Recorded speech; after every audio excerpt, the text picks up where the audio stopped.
Welcome to Stories with Grandma Joan. I'm glad you're here. Today we're going to read Chapter 6 of Pippi Longstocking. Pippi arranges a picnic. We don't have any school today because we're having scrubbing vacation, said Tommy to Pippi. Scrubbing vacation? Well, I like that, said Pippi. Another injustice. Do I get scrubbing vacation? Indeed I don't. Though goodness knows I need one. Just look at the kitchen floor. But for that matter, she added, now I come to think of it, I can scrub without a vacation. And that's what I intend to do right now, scrubbing vacation or no scrubbing vacation. I'd like to see anybody stop me, or try to stop me. You two sit on the kitchen table, out of my way, she said to Tommy and Annika. Tommy and Annika obediently climbed up on the kitchen table, and Mr. Nilsson hopped up after them and went to sleep in Annika's lap. Here's the picture. Pippi heated a big kettle of water and without more ado poured it out on the kitchen floor. She took off her big shoes and laid them neatly on the bread plate. She tied 2 scrubbing brushes on her bare feet and skated over the floor, plowing through the water so that it splashed all around. I certainly should have been a skating princess, she said, and kicked her left foot up so high that the scrubbing brush broke a piece out of the overhead light. Grace and charm I have at least, she continued, and skipped nimbly over a chair standing in her way. Well, now I guess it's clean, she said at last, and took off the brushes. Aren't you going to dry the floor? Asked Annika. Oh, no, it can dry in the sun, answered Pippi. I don't think it will catch cold so long as it keeps moving. Tommy and Annika climbed down from the table, stepped over the floor, and very carefully walked so they wouldn't get wet. Out of doors, the sun shone in a clear blue sky. It was one of those radiant September days that make you feel like walking in the woods. Pippi had an idea. Let's take Mr. Nilsson and go on a little picnic. Oh, yes, let's, said Tommy and Annika. Run home and ask your mother then, said Pippi, and I'll be getting the picnic basket ready. Tommy and Annika thought that was a good suggestion. They rushed home and were back again almost immediately. But Pippi was already waiting by the gate with Mr. Nilsson on her shoulder, a walking stick in one hand and a big basket in the other. The children walked along the road a little way and then turned into a pasture where a pleasant path wound in and out among the thickets of birch and hazel. Presently they came to a gate on the other side of which was an even more beautiful pasture, but right in front of the gate stood a cow who looked as if nothing would persuade her to move. Annika yelled at her, and Tommy bravely went up and tried to push her, but she just stood there staring at the children with her big brown cow eyes. To put an end to the matter, Pippi set down her basket and lifted the cow out of the way. The cow looked very silly and then lumbered off into the hazel bushes. How can cows be so bull-headed, said Pippi, and jumped over the gate. What a lovely, lovely wood, cried Annika in delight as she climbed up on all the stones she could see. Tommy had brought along a dagger Pippi had given him, and with it he cut walking sticks for Annika and for himself. He cut his thumb a little too, but that didn't matter. Maybe we ought to pick some mushrooms, said Pippi, and she broke off a pretty rosy one. I wonder if it's possible to eat it, she continued. At any rate, it isn't possible to drink it, that much I know, so there's no choice except to eat it. Maybe it's possible. She took a big bite and swallowed it. It was possible. She announced, delighted. Yes, sirree, we'll certainly stew the rest of this sometime, and threw it high over the treetops. What have you got in your basket? Asked Annika. Is it something good? I wouldn't tell you for $1,000, said Pippi. First, we must find a good picnic spot. The children eagerly began to look for such a place. Annika found a large flat stone that she thought was satisfactory, but it was covered with red ants. I don't want to sit with them, said Pippi, because I'm not acquainted with them. And besides, they bite, said Tommy. Do they? Said Pippi. Bite them back. Then Tommy found a little clearing among the hazel bushes, and he thought that would be a good place. Oh, no, that's not sunny enough for my freckles, said Pippi, and I do think freckles are so attractive. Farther on they came to a hill that was easy to climb. On one side of the hill was a nice sunny rock, just a little like a balcony, and there they sat down. "Now shut your eyes while I set the table," said Pippi. Tommy and Annika squeezed their eyes as tightly shut as possible. They heard Pippi opening the basket and rattling the paper. 1, 2, 19. "Now you may look," said Pippi at last. They looked and they squealed with delight when they saw all the good things Pippi had spread on the bare rock. There were good sandwiches with meatballs and ham, and a whole pile of sugared pancakes, and several little brown sausages, and 3 pineapple puddings. For you see, Pippi had learned cooking from a cook on her father's ship. "Aren't scrubbing vacations grand?" said Tommy with his mouth full of pancakes. "We ought to have them every day." "No, indeed, I'm not that anxious to scrub," said Pippi. "It's fun, to be sure, but not every day. That would soon be tiresome." At last the children were so full they could hardly move, and they sat still in the sunshine and just enjoyed it. "I wonder if it's hard to fly," said Pippi, and looked dreamily over the edge of the rock. The rock sloped down very steeply below them, and it was a long way to the ground. "Down at least one ought to be able to learn to fly," she continued. "It must be harder to fly up, but you could begin with the easiest way. I do think I'll try," she said. "No, Pippi!" cried Annika and Tommy. "Oh, dear Pippi, don't do that!" But Pippi was already standing at the edge. "Fly, you foolish fly, fly, the foolish fly flew," she said, and just as she said flew, she lifted her arms and took off into the air. In half a second there was a thud. It was Pippi hitting the ground. Tommy and Annika lay on their stomachs and looked over the edge of the rock down at her, terrified. Pippi got up and brushed off her knees. "I forgot to flap," she said joyfully, "and I guess I had too many pancakes in my stomach."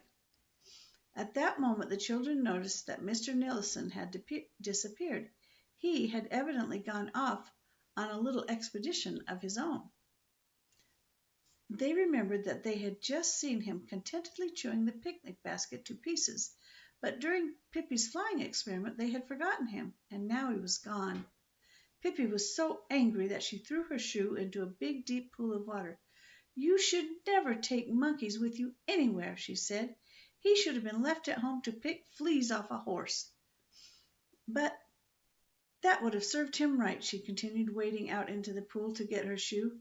The water reached up to her waist. "I might as well take advantage of this and wash my hair," said Pippi, and she ducked her head under the water and kept it there so long that the water began to bubble. "There now, I've saved a visit to the hairdresser," she said contentedly, when at last she came up for air. She stepped out of the pool and put on her shoe. Then she went off to hunt for Mr. Nilsson. "Hear how it squishes when I walk," laughed Pippi.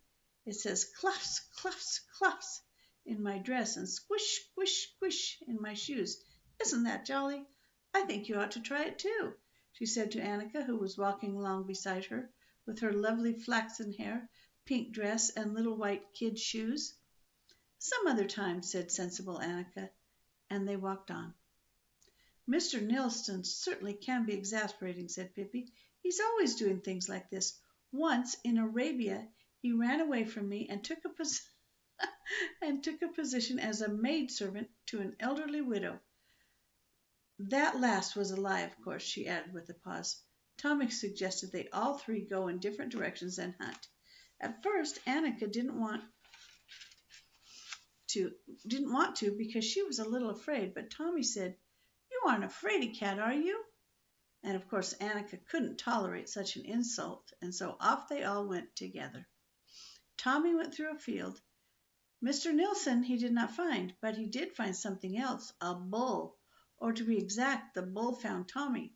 The bull did not like Tommy, for he was a very cross bull, who was not at all fond of children, and with his head down he charged toward Tommy, bellowing fearfully. Tommy let out a terrified shriek that could be heard all through the woods. Pippi and Annika heard it and came running to see what was the matter. By that time the bull had almost reached Tommy, who had fallen head over heels over a stump.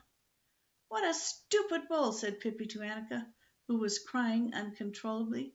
"He ought to know he can't act like that. He'll get Tommy's white sailor suit all dirty. I'll have to go and talk some sense into that stupid animal." And off she started. She ran up and pulled the bull by the tail. "Forgive me for breaking up the party," she said. Since she had given his tail a good hard pull, the bull turned around and saw a new child to catch in his horns. "As I was saying," went on Pippi, "forgive me for breaking up, and also forgive me for breaking off." And with that she broke off one of the bull's horns. "It isn't the style to have two horns this year," she said. "All the better bulls have just one horn, if any," and she broke off the other horn. As bulls have no feelings in their horns, this one didn't know what she had done. He charged at Pippi, and if she had been any other child there would have been nothing left but a grease spot. "Hey, hey, hey, stop tickling me!" shrieked Pippi. "You can't imagine how ticklish I am. Hey, stop, stop, or I'll die laughing." But the bull didn't stop, and at last Pippi jumped up on his back to get a little rest.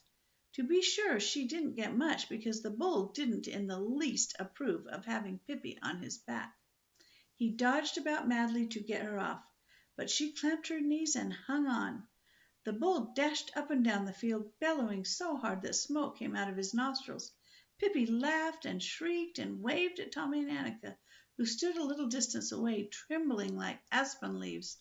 The bull whirled around and around, trying to throw Pippi off his back.